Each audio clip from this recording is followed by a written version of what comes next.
Bonjour à tous, aujourd'hui on se retrouve avec l'Église Vie, moi c'est Emmanuela. On se retrouve pour un nouveau moment de partage, de célébration. Moi c'est Inès, sentez-vous à l'aise et faisons place à la louange. N'oubliez pas de vous abonner, activer la cloche et laisser un pouce bleu. Salut tout le monde, j'espère que vous allez bien, c'est Christina et aujourd'hui on se retrouve avec Amanda, Amaya et Victor pour louer le Seigneur ensemble. On va tout d'abord commencer par prier et remettre ce moment entre les mains du Seigneur. Amen. Seigneur, je te remercie encore une fois aujourd'hui pour ta présence. Je veux simplement te dire à quel point nous sommes reconnaissants, Seigneur, de pouvoir nous présenter devant toi ce matin, Seigneur. Je veux vraiment que tu puisses venir, Seigneur, sonder chaque cœur, que tu puisses venir, Seigneur, nous restaurer, que tu puisses venir, Seigneur, nous guérir, que tu puisses venir nous transformer par ta main, Seigneur Jésus. On veut vraiment on veut vraiment, Seigneur, proclamer que tu es merveilleux, proclamer que tu es glorieux, Seigneur, et que malgré tout ce qui peut se passer dans notre vie, Seigneur, tu restes et tu resteras toujours le roi de nos cœurs. Amen. Amen. Donc on va laisser Amanda introduire ce chant. Amen. Seigneur, tu es bon, Seigneur, tu es merveilleux, tu es glorieux, Seigneur. Merci pour ta présence dans nos vies, Seigneur Jésus.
dès lors de l'épreuve, Seigneur, dès lors que le vent, peu importe, Seigneur, ça va sur nous, Seigneur, qu'on puisse avoir la profonde assurance que tu es avec nous, que tu avances avec nous, Seigneur, et que peu importe tout ce qui peut se passer autour de nous, Seigneur, les combats, tout ça, bah, qu'on puisse simplement savoir qu'on peut se reposer sur toi.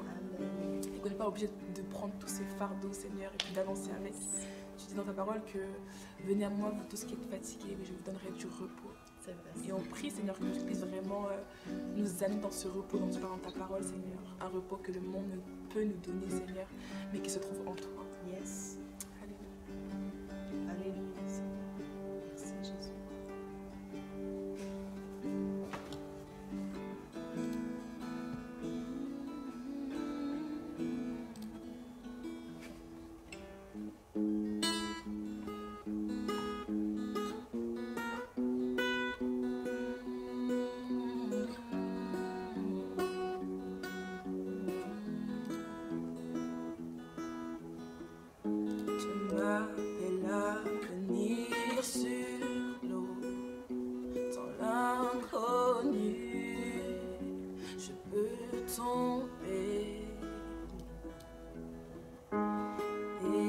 Je vois ce grand mystère des profondeurs, ma foi demeure. Alors j'invoque ton grand nom et je détourne mes yeux des fonds. Quand l'océan monte, mon âme se réfugie en toi.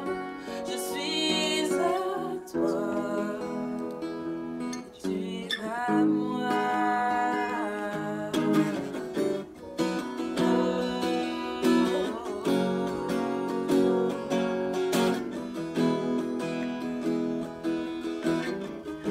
Ta grâce abonde dans l'eau profonde, ta main souveraine qui tenait pas. Et si je tombe, si je m'égare, tu restes fidèle, tu ne changeras pas. Alors j'invoque ton nom et je détourne mes yeux des fonds. Quand l'océan monte, mon âme se réfugie en toi.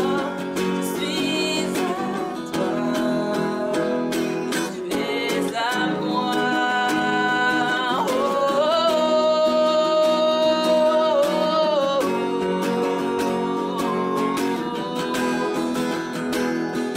Tu es à moi.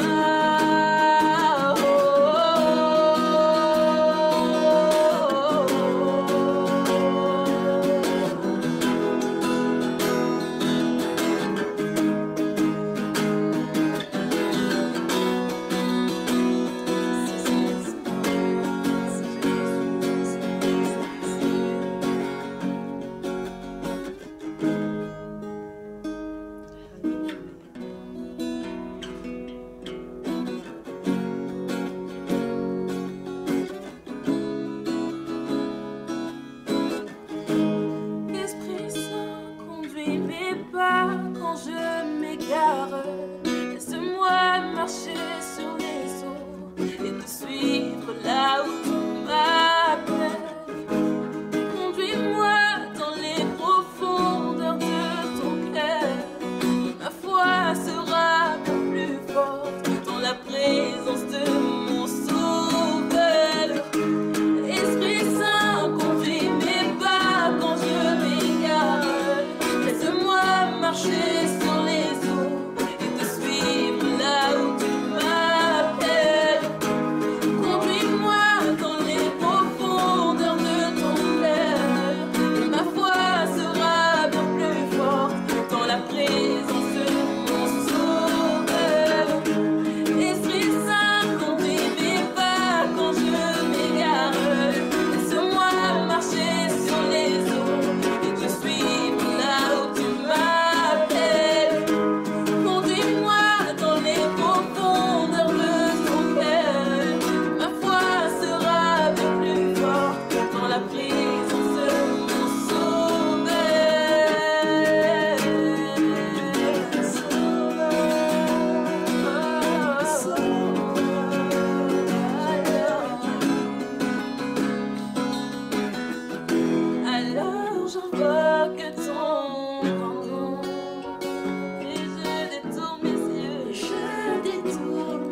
Bonjour tout le monde, je suis heureuse d'être avec vous aujourd'hui.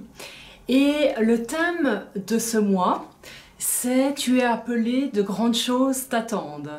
Et moi, le message que je veux vous apporter aujourd'hui, c'est « Dieu ne cherche pas des gens parfaits, il équipe des personnes volontaires ». Et ça, c'est formidable de savoir ça, que notre Dieu équipe des personnes volontaires. On ne doit pas être parfait.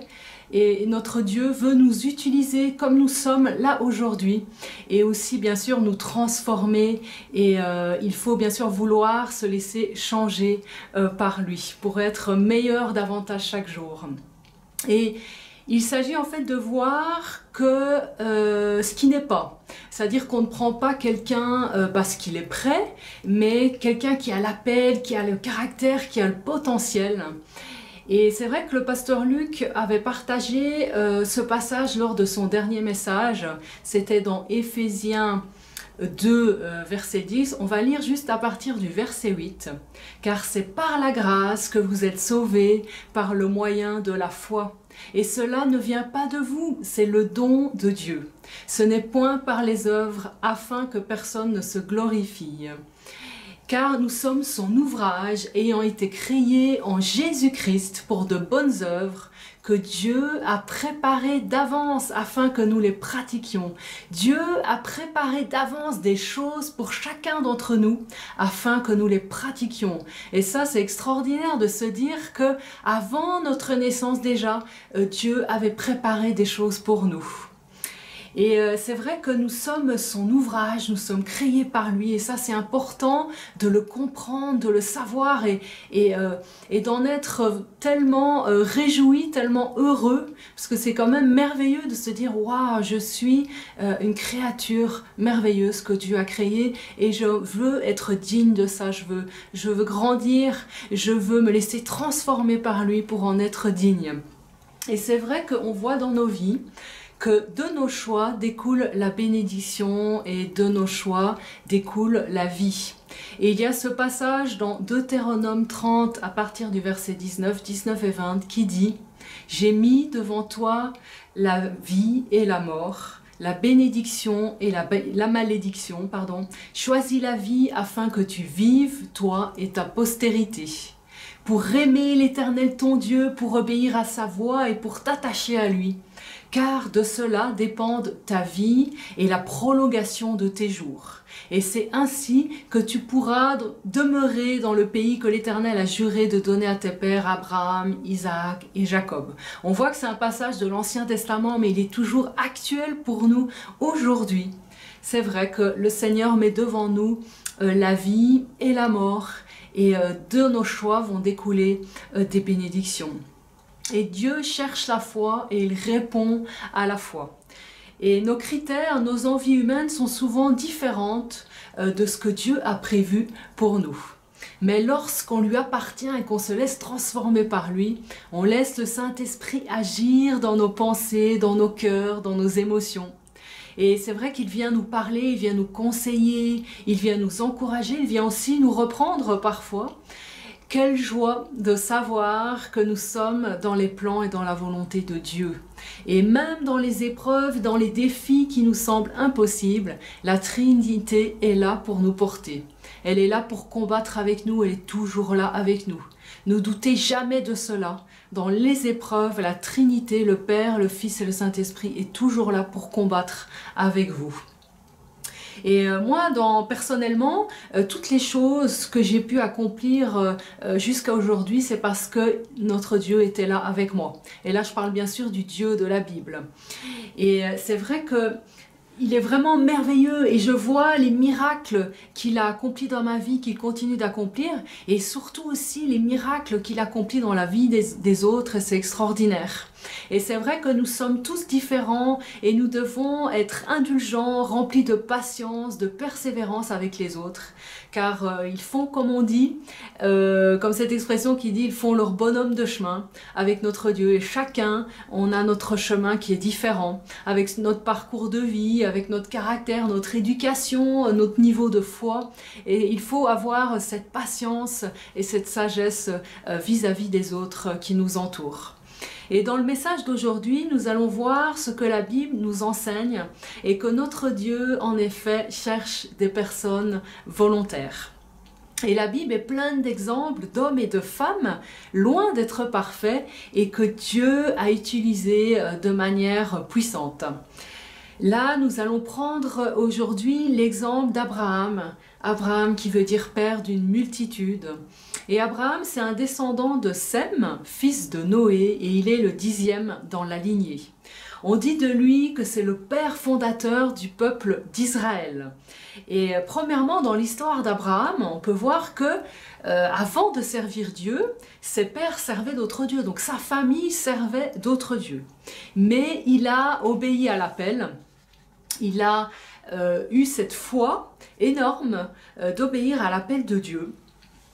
Et il a cru en quelque chose qu'il ne voyait pas. Dieu lui demande de partir de son pays pour aller vers le pays qu'il lui montrera. Et Abraham obéit, mais on voit qu'il n'est pas parfait et malgré cela, Dieu va l'utiliser puissamment. Et l'histoire d'Abraham part de Genèse 12, on va lire ce passage, Genèse 12 à partir du verset 1. L'Éternel dit à Abraham, donc à ce moment-là il s'appelle Abraham, « Va-t'en de ton pays, de ta patrie et de la maison de ton père, dans le pays que je te montrerai. Je ferai de toi une grande nation et je te bénirai. Je rendrai ton nom grand et tu seras une source de bénédiction. Je bénirai ceux qui te béniront et je maudirai ceux qui te maudiront et toute les familles de la terre seront bénies en toi. » Et donc on voit, il ne savait pas où il devait aller, mais il part et la Bible nous partage le cheminement de cet homme. Et on voit que Abraham a eu peur à plusieurs reprises et que Sarah, sa femme, en a fait les frais. Notamment dans Genèse 12, il y a une famine dans le pays et il se rend en Égypte et il a peur de mourir à cause de la beauté de sa femme. Et il lui demande de dire qu'elle est sa sœur et bien évidemment ce qui arrive, c'est que le pharaon la prend pour femme. Et il y a un fléau ensuite qui s'abat sur la maison de Pharaon et à ce moment-là, le pharaon apprend que c'est la femme de Moïse et non sa sœur et il les chasse d'Égypte. Et on voit que malgré tout ce qu'il va vivre par la suite, dans Genèse 20, 8 chapitres plus tard, Abraham va refaire la même erreur. Il part s'installer à Guédar et il dit de nouveau que sa femme est sa sœur. Et Abimélec, le roi de Guédar, donc fait prendre Sarah, mais Dieu l'avertit dans son sommeil, heureusement, et lui dit qu'il va mourir car la femme qu'il a prise est déjà mariée. Et Abimélec rend Sarah à Abraham sans l'avoir touché, et car il a la crainte de Dieu et il laisse Abraham vivre en paix dans son pays. Et on va lire ce passage justement de Genèse 15 à la suite dans la vie d'Abraham. On voit justement que Abraham est assez âgé en âge et Sarah aussi, et ils n'ont pas d'enfants. Et on voit qu'Abraham s'inquiète de cela, de ne pas avoir de descendance. Et ce passage de Genèse 15 à partir du verset 2 dit, donc il y a Abraham qui répond à l'Éternel, c'est l'Éternel qui lui parle, « Seigneur Éternel, que me donneras-tu? Je m'en vais sans enfant et l'héritier de ma maison, c'est Élisère de Damas. » Et Abraham dit, « Voici, tu m'as donné de postérité, tu ne m'as pas donné de postérité.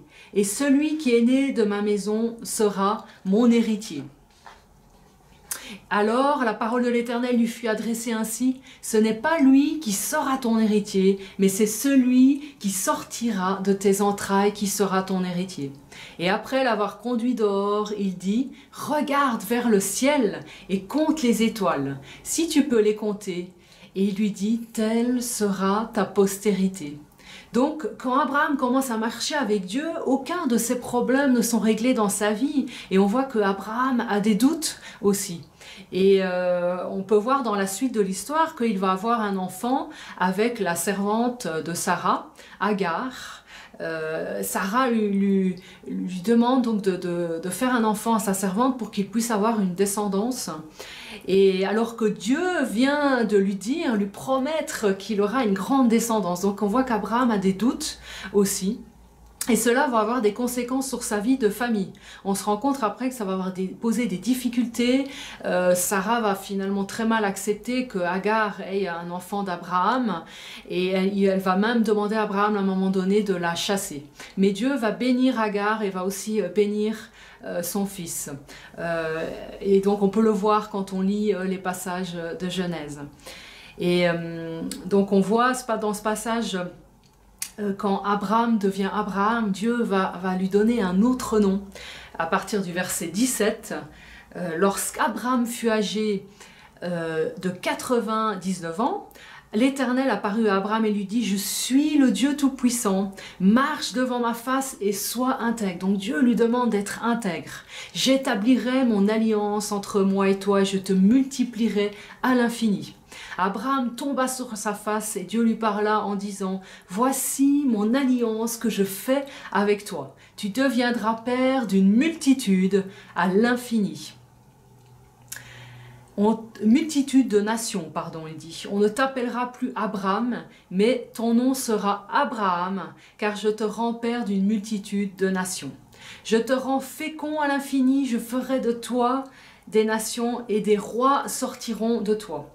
J'établirai mon alliance entre moi et toi et tes descendants après toi selon leur génération. Ce sera une alliance perpétuelle en vertu de laquelle je serai ton Dieu et celui de ta postérité après toi. Voilà, on voit que Abraham, Dieu lui donne ce nom justement, père d'une multitude. Donc ce passage est magnifique. Et on voit ensuite que Abraham va aussi intercéder auprès de Dieu, par exemple pour la ville de Sodome, où il n'y a aucun juste, aucune personne qui ne sert Dieu, mais Abraham va intercéder en disant à l'Éternel, s'il reste un seul juste, je t'en supplie, sauve-le. Et on peut voir justement qu'il y a Lot dans cette ville qui part avec ses filles et qui sera sauvé car la ville sera détruite. Donc on voit que Abraham intercède auprès de l'Éternel et vraiment insiste pour que s'il n'en reste qu'un seul de juste, il puisse se sauver, ce qu'il se passe. Et on voit aussi que Dieu parle d'Abraham en disant qu'il est un prophète. Et Dieu va accomplir ses promesses. On voit par la suite dans Genèse 21 et donner à Abraham et à Sarah un fils. Et ça c'est le passage de Genèse 21 partir du verset 2 qui dit « Sarah devint enceinte et elle enfanta un fils à Abraham dans sa vieillesse, au temps fixé dont Dieu lui avait parlé. » Dieu demande à Abraham de donner son fils en sacrifice par la suite. Donc Dieu va donner un fils à Abraham et Sarah. Ils doivent être hyper heureux, ils sont âgés. Et voilà, cette promesse s'accomplit de descendance. Et on voit par la suite que Dieu va mettre Abraham à l'épreuve et lui demander de donner son fils en sacrifice. Et Abraham va donc aller sur la montagne. Et Abraham, on voit... qu'il aura foi en la résurrection, foi que Dieu peut accomplir des miracles, c'est-à-dire qu'il part par la foi, il veut obéir, il veut offrir son sacrifice, et bien sûr Dieu va empêcher cela avant que ça se fasse, il met sa foi à l'épreuve, mais on voit que Abraham a vraiment cette foi que Dieu peut accomplir des miracles et peut ressusciter son fils quoi qu'il arrive. Et il y a un passage justement qu'on va lire après, justement, qui parle de ça. Et pour terminer, l'histoire d'Abraham, ça se termine dans Genèse 25, au verset 8, où il est dit « Abraham expira et mourut après une heureuse vieillesse, âgé et rassasié de ses jours, et il fut recueilli auprès de son peuple. » Je trouve qu'il est très beau ce passage, une heureuse vieillesse, âgé et rassasié de ses jours. Merci Seigneur, merci pour ce que tu as accompli dans chacune des vies. Et donc dans tous ces passages, de manière brève, on a pu voir l'appel d'Abraham et une partie de sa vie. Et en fait, avec le peuple, il a vécu dans des tentes. Et ils étaient, tout au long de ce passage, cette partie dans le désert, ils étaient étrangers partout où ils allaient. Et en fait, Abraham, on se rend compte qu'il attendait la cité qui a de solides fondements.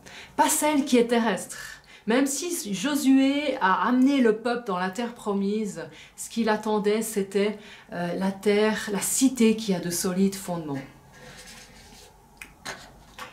Et il y a un passage, justement, dans Hébreux 11, là, dans le Nouveau Testament, où on parle justement des héros de la foi, où on parle justement d'Abraham. On va le lire ensemble, verset 11 à partir du verset 8.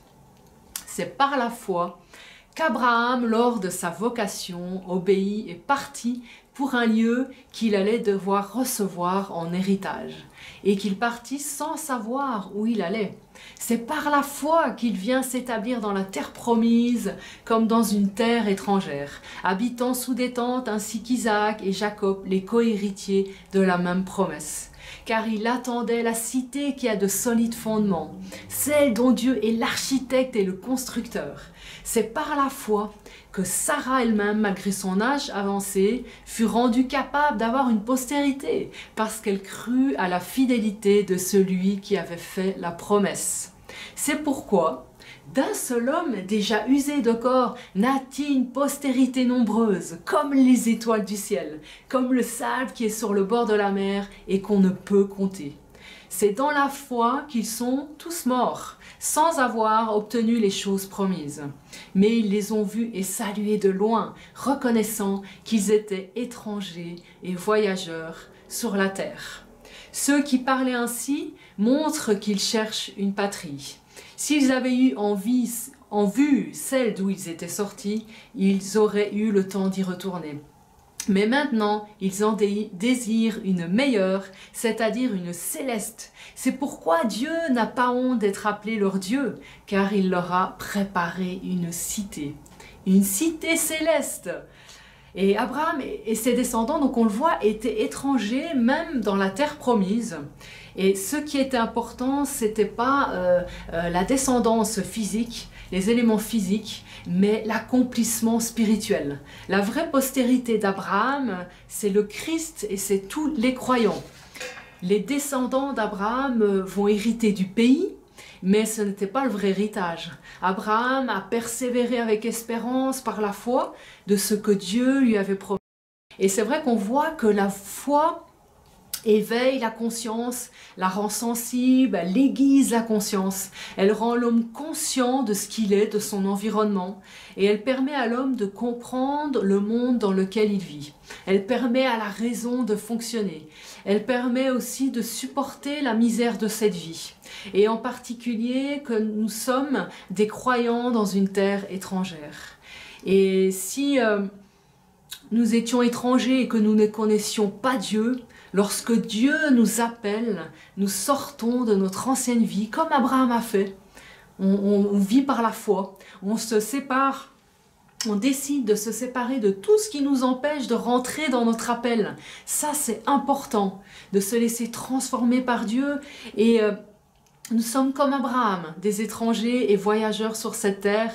Et nous sommes des citoyens à partir du moment où on appartient à Dieu, on a donné notre vie à Jésus, on a foi en la Bible, foi que ce Dieu de la Bible existe, qu'il est vivant et qu'il peut, par son Saint-Esprit, nous transformer. Il faut qu'on ait aussi cette conviction que nous sommes pécheurs et que Dieu, demander pardon à Dieu et qu'il vienne nous transformer au fur et à mesure dans nos vies. C'est ce qu'on appelle les transformer de gloire en gloire. Il y a un passage qui parle de cela dans la Bible. Et c'est vrai que on peut faire des bonnes œuvres avant de servir Dieu et d'avoir cette conviction qu'il est vivant et qu'il existe et qu'il peut transformer nos vies. On peut faire de bonnes œuvres, mais on sert de faux dieux. Parce que le Saint-Esprit ne vient pas toucher nos pensées, ne vient pas toucher nos cœurs pour avancer sur le chemin que Dieu a tracé pour nous, dans l'appel qu'il veut pour nous. Et quand l'Esprit justement nous a convaincus de péché, à ce moment-là, nous avons reçu vraiment un appel efficace. C'est vrai qu'on peut entendre parler de Dieu de manière générale, mais l'appel efficace, c'est quand on est convaincu de péché, quand notre cœur est touché, quand notre cœur est perturbé et complètement brisé quelque part par le fait qu'on se rend compte que Dieu est vivant, que Dieu il existe, que ce qu'on a vécu avant sans lui, quelque part, était vain et n'avait pas de sens. Et Dieu vient vraiment nous percuter, nous toucher pour qu'on puisse le servir et avancer avec lui. Et c'est vrai que sans lui, on n'arrive pas à accomplir toutes les choses et l'appel qu'il veut pour nous. Et si Abraham a eu cet acte de foi, de tout quitter et de partir vers cette terre qui lui était promise, c'est vraiment qu'il avait eu cet appel efficace qu'il avait touché et bouleversé au plus profond de lui-même. Et qu'il avait vraiment cet acte de foi. Il a fait cet acte de foi. Et c'est vrai que l'appel d'Abraham, comme pour nous dans nos vies, doit concerner toute notre vie. Et pas seulement une partie. Sinon, c'est pas efficace. Il faut que ça concerne toute notre vie. Et l'appel de Dieu doit avoir un effet intégral. Ça doit toucher notre travail, nos relations, le mariage, la façon d'élever nos enfants, la vie de famille, l'emploi de notre temps, nos finances. Dieu nous appelle entièrement. Et je peux vous dire que c'est efficace. Et on se rend vite compte que s'il y a une partie de notre vie qu'on ne donne pas à Dieu, ça ne va pas être efficace au niveau de l'appel qu'il a pour nous. On a vraiment besoin de se consacrer complètement à lui pour arriver à répondre à l'appel. Et il y a ce passage de Jean 10 qu'on va lire à partir du verset 27, c'est le dernier passage que je vous apporterai aujourd'hui, et qui dit « Mes brebis entendent ma voix, je les connais et elles me suivent. Je leur donne la vie éternelle et elles ne périront jamais. Et personne ne les ravira de ma main. Mon Père qui me les a donnés est plus grand que tous. Et personne ne peut les ravir de la main de mon Père. Moi et mon Père, nous sommes un. » Bien sûr, c'est le Seigneur Jésus qui parle. Et on peut voir à travers de ce qui vient d'être apporté que Dieu ne cherche pas des gens parfaits, mais il équipe des personnes volontaires. Ce que nous devons être, c'est de dire « Seigneur, on veut être volontaire, on veut consacrer toute notre vie à toi, pas seulement une partie, mais vraiment toute notre vie, et viens nous transformer de gloire en gloire, chaque jour qui passe. » Et je peux vous dire que c'est efficace. Si vous faites ce choix-là, vous avez cet acte de foi, c'est efficace. Et au fur et à mesure des semaines, des mois, des années, il y a plein de choses que vous allez enlever de vos vies. Et plein de choses qui vont être transformées, que ce soit dans votre caractère, dans votre éducation, dans votre manière de penser. Dieu vient aiguiser tout notre être. Et moi, je me réjouis personnellement de ce qui va encore changer, transformer dans ma vie et aiguiser dans ma vie. Et je lui demande sincèrement qu'il continue de le faire. Je veux vraiment lui consacrer toute ma vie. Et j'espère que pour vous aussi, aujourd'hui, vous avez cette soif de lui consacrer votre vie complète. Hein. Ça part voilà, des cheveux jusqu'à la pointe des pieds, notre vie complète, nos pensées, tout, pour qu'il puisse accomplir ce qu'il a prévu pour vous et à travers vous. Voilà ce que je voulais vous apporter aujourd'hui. Je vous souhaite une magnifique journée. Je vous dis à très bientôt et soyez bénis et surtout une bénédiction pour les autres. Bye! Bonjour, je voudrais vous encourager à vraiment mettre votre confiance en Dieu et vraiment à participer à son œuvre en participant aux offrandes. Il est vrai que ce n'est pas toujours évident pour nous, lorsque nous voyons nos faibles moyens, de pouvoir vraiment honorer Dieu par nos offrandes, par ce que nous gagnons. Mais croyez-moi, par expérience, quand on met notre confiance en Dieu, il nous montre la grandeur de sa bonté, de sa fidélité. Et vraiment, je veux vous encourager à participer aux offrandes comme le Seigneur nous le demande. Vraiment, par amour pour lui et par obéissance, vraiment, honorons son nom et permettons lui aussi de pouvoir nous montrer combien il est fidèle en toutes choses. Voilà, maintenant je vous invite à participer en vous connectant au site www.vie.best/donner et je vous souhaite une excellente journée. On passe donc aux offrandes que vous puissiez vous sentir libre de donner. Il y aura le lien juste ici normalement. Et voilà, on va prendre le chant Quelle grâce incomparable du coup pour ce dernier chant avec vous. Et voilà.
Passez une excellente journée.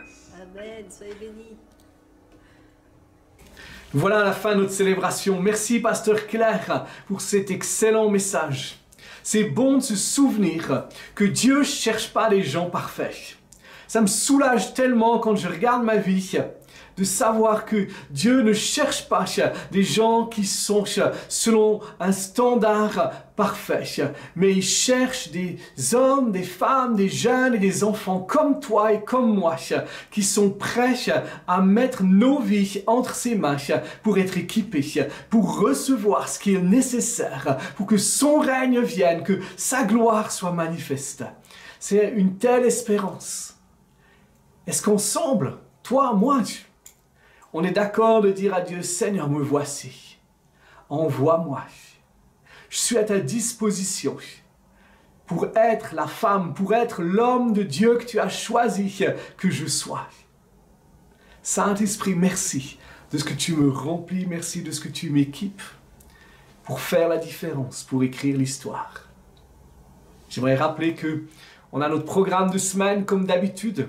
Demain lundi, à 14 h, on a une vidéo qui a une parole de foi, une parole de vie, d'encouragement, de défi pour nous pousser, pour aller plus loin. Mercredi matin, de 8h30 à 9h30, je suis à votre disposition par Zoom pour prendre un café ensemble, partager, discuter selon ce qu'il y a sur votre cœur, selon ce que vous avez envie de discuter. Vendredi matin, on se retrouve pour prier. Parce que la prière est réellement le fondement sur lequel on peut bâtir et qui permet cette relation avec Dieu. Et j'aimerais rappeler encore que nos célébrations vont reprendre le premier week-end de septembre. Je suis tellement impatient de vous revoir. Je suis tellement impatient de vous revoir, que ce soit ceux sur le site de Thonon ou sur le site d'Ambilly, qu'on a décidé de reprendre de manière un petit peu différente nos célébrations. Et on va faire une vidéo pour expliquer davantage, mais j'aimerais vous dire que les célébrations à Ambilly ne seront plus le dimanche matin, mais elles auront lieu le samedi soir à 19h30. Donc écoutez bien, si vous êtes sur le site d'Ambilly, les célébrations, la reprise sera le samedi 5 septembre à 19h30 pour vivre un temps dans la présence de Dieu, pour se réjouir ensemble. Et à Thonon, ce sera le dimanche 6 septembre à 10h pour se réjouir, célébrer Dieu et passer du temps ensemble dans sa présence.